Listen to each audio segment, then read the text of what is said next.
Well, shut down again. This is the new board, the 1-ton unit, MUZ FE12NA, and I've got a 2 blink error code, and that indicates that it can't power the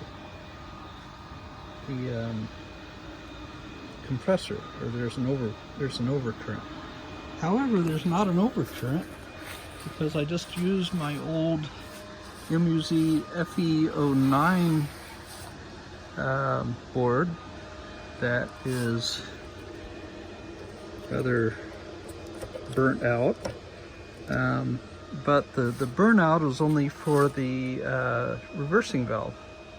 The rest of the thing works fine.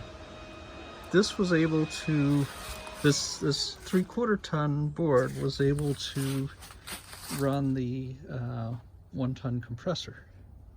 So I'm not sure what the problem is. There's nothing wrong with the compressor or the fan or any of the cinders or anything like that.